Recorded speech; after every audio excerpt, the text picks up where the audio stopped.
Pag-usapan lang natin na mabilis itong laban ni Miel Fajardo. Just in case di mo pa napanood, ito yung last sequence po ng laban ni Miel Fajardo. First round lang to apat na beses bumaksak yung kalaban. Stand talaga yung kita mo yung crowd po medyo tahimik talaga dito. And let me just go ahead and show you the last punch. Hindi na naka-recover eh. Ganito talaga dapat pag ang tawag dito pag dadayo ka, ganito talagang dapat gawin ito. Another counted knockdown. Kita mo yung tao sa paligid, kita mo talagang shocked. Look at the head. And then, ito yung medyo dumiskarte sila dito. Ginawa pa ng paraan ng konti. Medyo madelay ng konti, makarecover ng konti, pero iba talaga yung ginawa ni Miel Fajardo. Now, sabihin ko sa inyo kung sino dapat makalaban ni Miel Fajardo next ha. Yan na, tapos na yan dyan. Okay. That's it. Alright. Ako po si Pau Salud ng Pauco Sports. Pag-usapan natin kung anong next kay Miel Fajardo.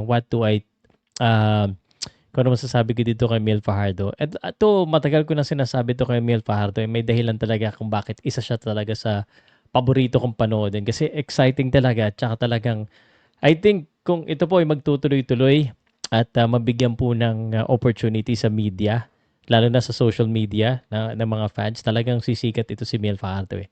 So pag-usapan po natin yan at bago natin pag-usapan yan, meron din akong hindi magandang balita sa Japan.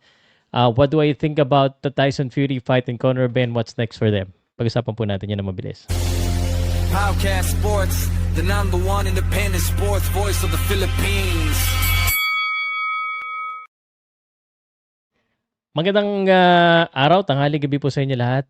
So yan, bad news muna tayo, no? Bad news dito. Pinost ko na po sa ating website. And by the way, no, naghahanap po ako ng bagong boxing admin.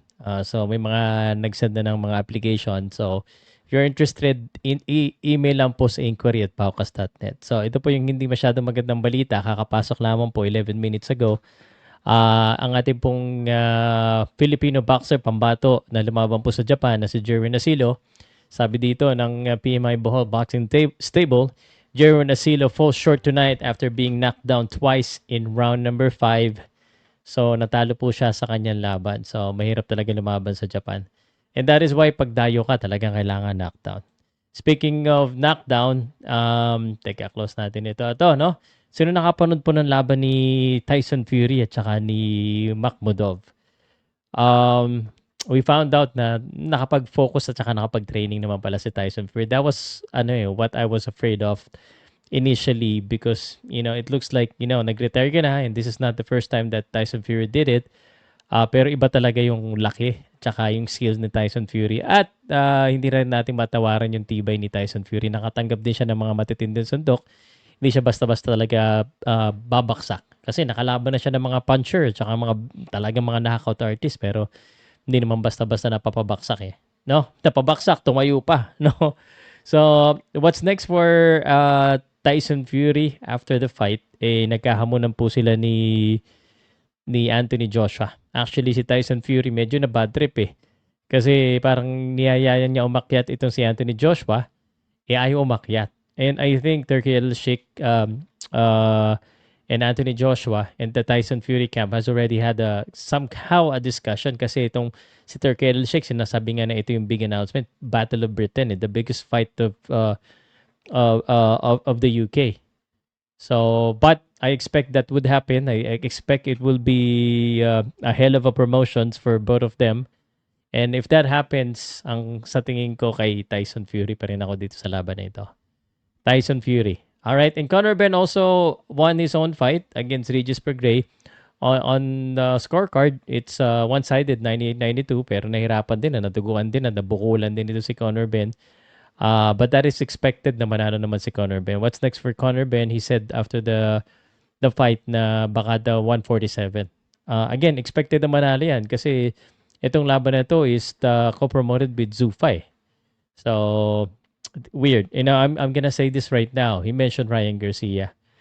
And Ryan Garcia and Golden Boy, I do not know the current status of their promotional agreement, but I'm not gonna be surprised and listen to this, kung isa ka sa unang makarinig nito, if Ryan Garcia signed with Zuffa Boxing. I wouldn't be surprised. Just watch out. Just watch out, guys. Okay? And then lastly, sino ba mga kalaban ni Miel Fajardo? Grabe na bilib ako kay Miel Fajardo, no?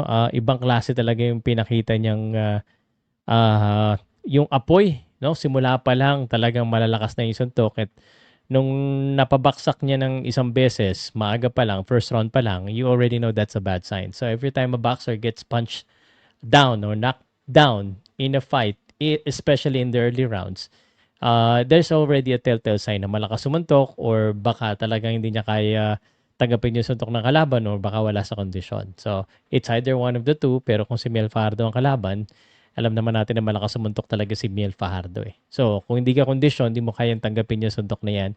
And talagang hindi siya, although some would say na medyo reckless ang ginawa niya, but it's Argentina, no? Sinak niya talaga yung buong paligid eh.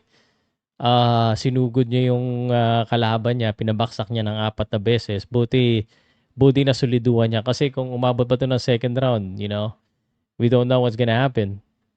But Miel Fajardo came there for a knockout and that is what most Filipino should do.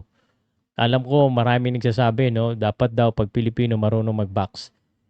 Yes, that's true. Pero pag ikaw po yung dayo at unless talagang napakaganda ng iyong boxing skills at maliwanag na maliwanag ikaw na nanalo per round, mahirap pa rin manalo. So you have to go for a knockout. That's exactly what he did. At dahil sa pagkapanalo niya yan, ang posible po niya makalaban ay ito pong si Misamichi Yabuki.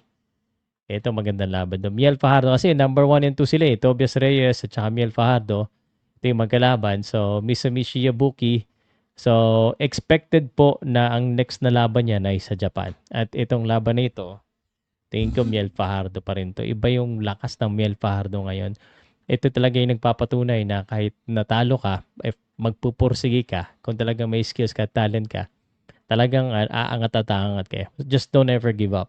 So, congratulations kay Miel Fajardo. Yung laban niya kay Misamichi Yabuki, I think kaya din niyang pabaksakin niya si Yabuki.